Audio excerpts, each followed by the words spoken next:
Alaikum wa rahmatullah. Dans cette vidéo, nous allons voir ensemble les comptes transitoires, c'est-à-dire les comptes d'attente.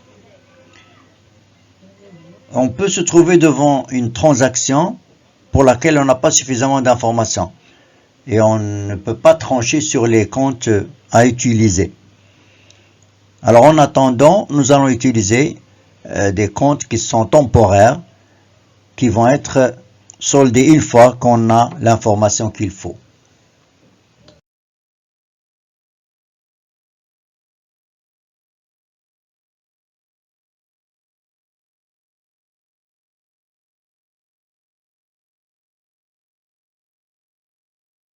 Dans cette vidéo, nous allons voir ensemble l'importance et l'utilité des comptes d'attente, un petit rappel sur le rapprochement bancaire, un petit rappel sur la comptabilisation des factures et nous allons terminer par un exemple pratique d'utilisation de ces comptes.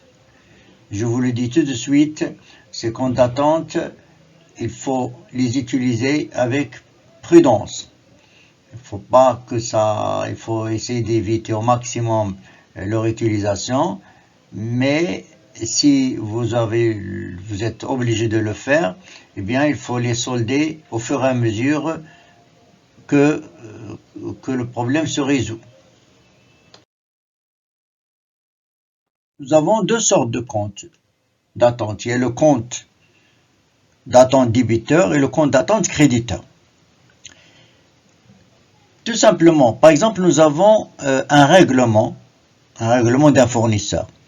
Donc au niveau du relevé bancaire, nous avons le règlement, le montant, mais nous n'avons pas une information sur quel est le fournisseur concerné, quel est le fournisseur à débiter. Alors en attendant, nous allons créditer la banque parce qu'il s'agit d'un décaissement, et en débit, au lieu de mettre fournisseur, nous allons mettre ce compte qui est un compte intermédiaire en attendant. Et c'est un compte qui va être utilisé comme un joker. Il va être utilisé pour tous les comptes qu'on doit débiter, dont on ignore la signification ou l'orientation ou le rôle.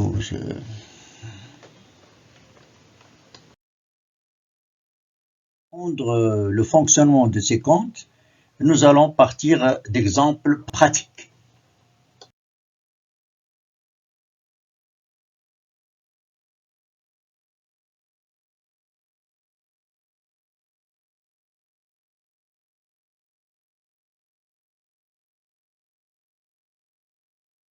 Avant de commencer l'étude des comptes d'attente, je crois qu'il est essentiel de faire un petit rappel pour ceux qui le savent déjà et de mettre en alerte ceux qui n'ont pas, parmi vous, qui n'ont pas une véritable expérience professionnelle.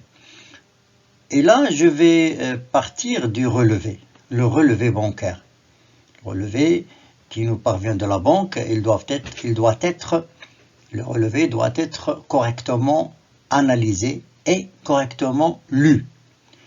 Ainsi, par exemple, si je prends les deux premières colonnes, vous avez la date d'opération et la date de valeur. Ce sont deux dates qui sont différentes, qui peuvent être les mêmes, mais parfois ça peut être différent. Ainsi, ici par exemple, dans l'opération du 12 septembre, nous avons deux dates différentes. Bon, pour la première et la deuxième opération, première et deuxième ligne, nous avons les mêmes dates. Enfin, oui, aussi, non, ce sont aussi des dates différentes. Par contre, la troisième opération, c'est la même date.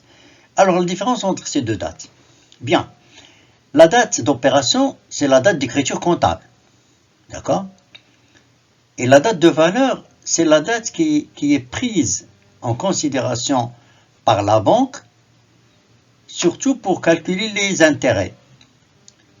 Ainsi, par exemple, le paiement du chèque 64 55 40, premier chèque, l'opération a eu lieu le 2/9, mais si la société est en situation débitrice, j'explique tout à l'heure ce que ça signifie, eh bien les intérêts commencent à se calculer à partir du 2 septembre.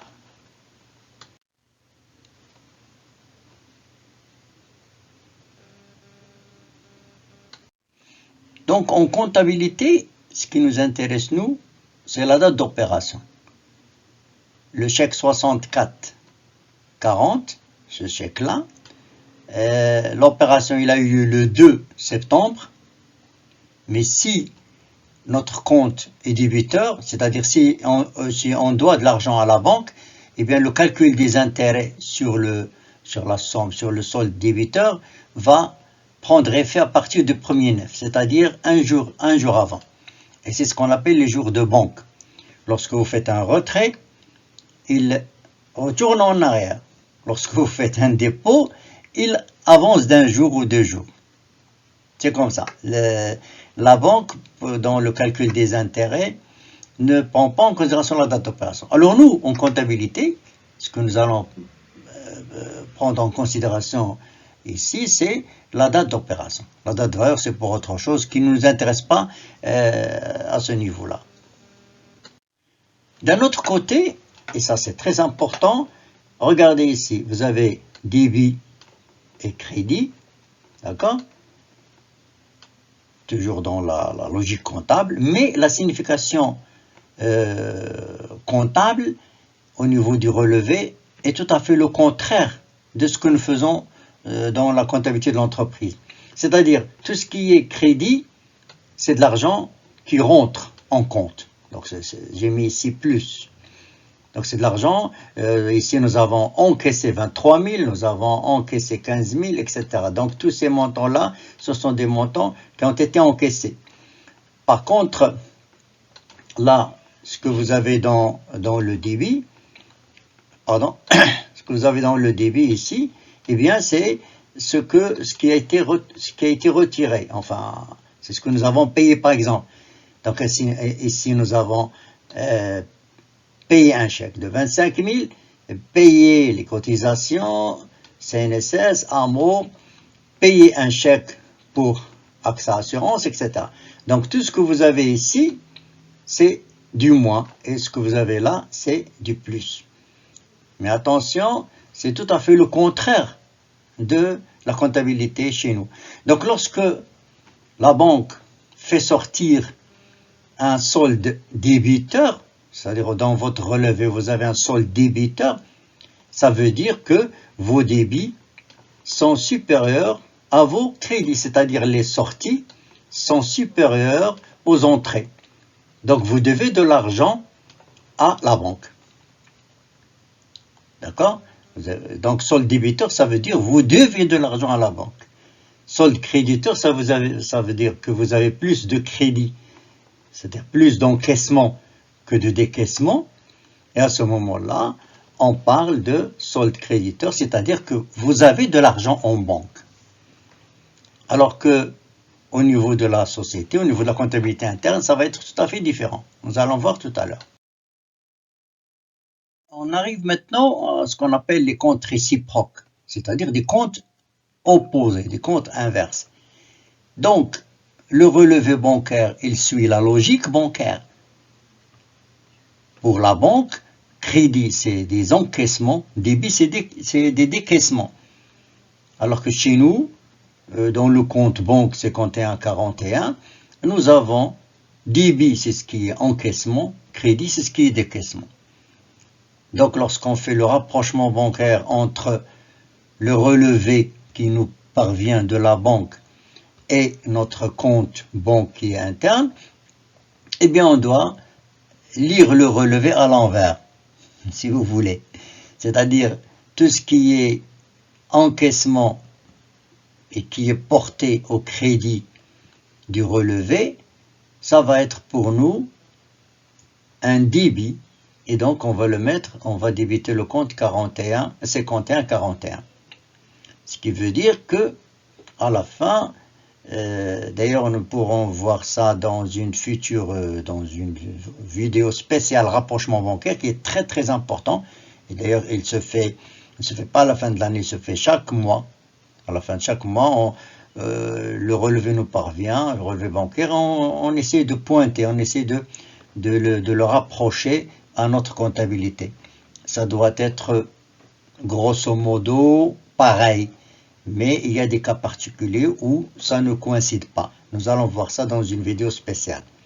Donc, tout ce qui est relevé, tout ce qui est solde débiteur bancaire, au niveau du relevé, ça doit correspondre à un solde créditeur au niveau de la banque. 51-41, au niveau du compte banque chez nous. Notre relevé bancaire, notre exemple de relevé bancaire. Eh bien, il y a des opérations qui posent problème. Par exemple, la première, paiement du chèque 64 55 40. Nous savons qu'il s'agit d'un débit, c'est-à-dire d'un règlement. Donc, il y a un décaissement, mais on ne sait pas à qui appartient ce chèque. C'est qui? Nous n'avons pas d'informations sur ce chèque. Je ne sais pas, ça peut être un retrait fait par l'associé, d'accord? Un des associés a fait un retrait par ce chèque, donc on ne peut pas trancher. Alors en attendant, on sait que cette opération, par exemple cette opération, nous ne l'avons pas saisie, parce qu'il faut vérifier. Donc, en attendant, nous sommes sûrs qu'il s'agit d'un crédit du compte 41, 51, 41. C'est-à-dire, puisqu'il s'agit d'un débit au niveau du relevé, ça veut dire qu'il s'agit d'un crédit au niveau du compte banque. Nous allons créditer le compte banque et nous devons débiter un compte. Pour le moment, on ne sait pas quel est le compte à débiter. Et puisqu'on ne sait pas, il faut chercher ce chèque, eh bien on va débiter un compte spécial d'attente. Et ça s'appelle un compte d'attente débiteur. Compte d'attente débiteur, c'est-à-dire un compte qui remplace un compte à débiter. De même, si vous prenez par exemple l'encaissement du chèque 18 87 60, il s'agit d'un encaissement, donc on doit débiter la banque, mais on ne sait pas quel est le compte correspondant qu'on va créditer. Donc nous sommes sûrs que on doit créditer un compte, donc on va utiliser un compte d'attente créditeur. Compte d'attente créditeur 44 97, c'est-à-dire un compte qui remplace un compte à créditer. De même, si vous prenez le cas du versement Hakimi, versement Hakimi là, eh bien, nous savons qu'il y a un encaissement de 15 000, mais on n'a aucune information sur Hakimi. Qui c'est? Hakimi, ça peut être, ça peut être un associé, ça peut être, d'accord. Donc, on ne sait pas exactement. Alors, nous avons cherché des informations concernant ces différents chèques. Et nous avons obtenu le résultat suivant. Alors, le chèque 64 55 40, c'est un chèque dont le bénéficiaire, c'est la société Génie Électrique, et c'est un fournisseur. Nada Technicom, c'est un client. AXA Assurance, donc AXA Assurance ne pose pas de problème parce que dans le relevé, on a précisé qu'AXA Assurance, pardon. Il y a un autre chèque, Génie Électrique, qui est toujours un fournisseur, donc c'est 3370, etc. Donc nous avons relevé tous les chèques, les bénéficiaires, et nous avons des informations. Est-ce qu'il s'agit de clients, est-ce qu'il s'agit de fournisseurs? Donc est-ce qu'il s'agit de décaissement ou d'encaissement? Encaissement lorsqu'il s'agit de clients, décaissement lorsqu'il s'agit de fournisseurs. Bien, pour le versement, pour Hakimi, un encaissement de 15 000, eh bien nous avons trouvé qu'il s'agit d'un client dont le numéro de compte c'est 34 21 00 95. Finalement, les opérations qui posent problème, eh bien, ce sont les deux premières lignes, le montant 25 869 dirhams, qui représente donc un chèque qui est un chèque du génie électrique, donc il s'agit là d'un fournisseur. Pour le deuxième, nous avons encaissé un chèque 47 26, c'est ça. Nada Technicum, donc il s'agit d'un client, d'accord. Pour les cotisations CNSS et autres, ça pose pas de problème. Pour le virement reçu, pardon, de Jacuzzi, c'est quoi? C'est un client. Nous avons reçu 14 400.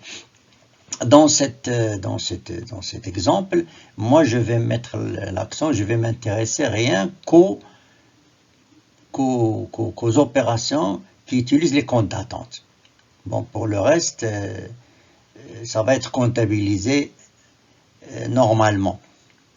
Ainsi, le virement reçu, on sait, le virement reçu de Jacuzzi, donc on sait les détails. Par contre, versement Hakim, nous ne savions pas c'était quoi. Donc, nous venons de trouver qu'il s'agit de clients. C'est un Hakim, c'est un client. Ensuite, le chèque 18 87 60 d'un montant de 3370, c'était quoi? C'était Volvo, qui est un client, donc un encaissement de 3370, etc. Bien, donc nous allons utiliser ces différentes informations en comptabilité.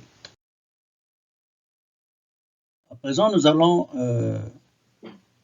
passer à la régularisation. Nous devons régulariser toutes les situations où les comptes de liaison, d'attente, créditeur et débiteur ont été déjà imputés. Et maintenant, il s'agit de les solder. Nous comprenons maintenant, nous savons de quoi il s'agit. Par exemple, si le montant de 23 000 au niveau du compte d'attente créditeur, qui a été déjà crédité, on ne savait pas on savait qu'il fallait créditer un compte, mais nous ne savons pas lequel. Maintenant, on sait.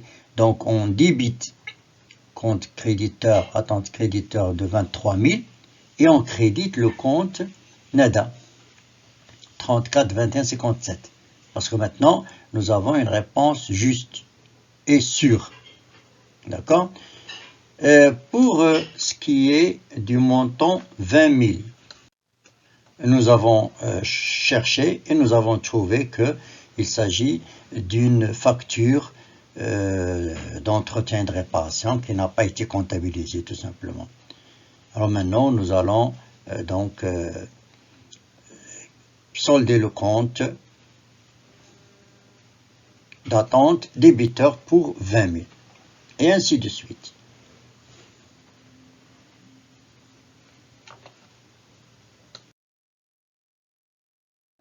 Un autre cas dans lequel on utilise les comptes d'attente. Par exemple, nous avons acheté au comptant. Nous, c'est la société Frigomar. Et donc, là, ce qui est devant vous, c'est une facture d'achat. Pour faire la différence entre facture d'achat et facture de vente, je vous conseille, je vous propose d'aller consulter une vidéo. C'est la première d'ailleurs au niveau du Sage. Bien. Donc nous avons acheté. Et puisque nous avons acheté et nous avons payé au comptant, on ne va pas s'amuser pour chaque opération d'achat à retenir un compte fournisseur. C'est-à-dire, on ne va pas, pour chaque achat au comptant, utiliser un compte spécial fournisseur. Ça n'a pas de sens. Donc, au lieu d'utiliser le compte 41 11 00 20 par exemple, et ça va nous faire trop de comptes tiers qui vont peser sur la comptabilité, nous allons utiliser le 44 97, le compte d'attente créditeur. Donc au niveau du journal d'achat, là j'utilise la comptabilité à partir du logiciel Sage, Là aussi, j'ai déjà commencé à publier des vidéos pour l'apprentissage de Sage Comptabilité. Donc nous allons au niveau du journal achat. Là aussi, les journaux, il faut avoir une idée sur ce que c'est que les journaux. Donc il faut faire de la pratique au niveau de la comptabilité sur ordinateur. Donc je m'adresse à un public qui est déjà initié.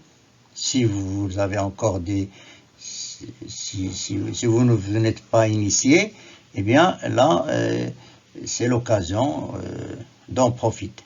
Bien, donc au niveau de cette opération, cette facture va être enregistrée au niveau du journal achat, et au lieu d'utiliser 4411, un compte tiers fournisseur, nous allons utiliser 4497.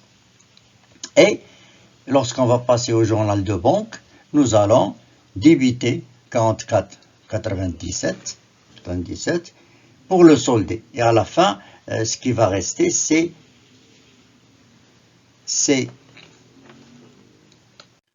bien ce qui va être retenu dans le grand livre, c'est ce qui est assuré en vert. D'accord? Le compte 4497, il a été utilisé temporairement. Rien que pour empêcher la création, pour ne pas créer des comptes tiers fournisseurs qui sont passagers. Puisque c'est en comptant, donc on ne va pas s'amuser à... Bon, je suppose que là, c'est un fournisseur temporaire, de passage. Parce que s'il s'agissait d'un fournisseur habituel, à ce moment-là, nous sommes obligés de passer par compte tiers fournisseur. Le même raisonnement peut être fait au niveau des ventes au comptant. Donc au lieu d'utiliser un compte tiers client, nous allons utiliser le 3497. Un compte d'attente débiteur. Finalement, le compte 3497 va être soldé au niveau du grand livre, et ce qui va être retenu, c'est ce qui est assuré en vert pistache. Comme vous pouvez le constater, les comptes d'attente ont été soldés, tous les deux. Et bien sûr, ces comptes d'attente en général, lorsqu'il devient très très volumineux, alors là, pour trouver à chaque fois la contrepartie pour les solder, ça demande quand même un grand effort. C'est pour ça qu'il faut les utiliser prudemment. Ça d'un côté. D'un autre côté, il peut s'avérer parfois impossible de trancher, de trouver la situation, de trouver la contrepartie. Et à ce moment-là, le compte d'attente peut figurer dans la balance et dans le bilan, si vous voulez, et donc qui reste à résoudre au niveau de l'exercice prochain. Mais ce qui est généralement d'usage, c'est qu'il faut s'arranger à trouver la contrepartie et s'arranger à solder ces comptes d'attente.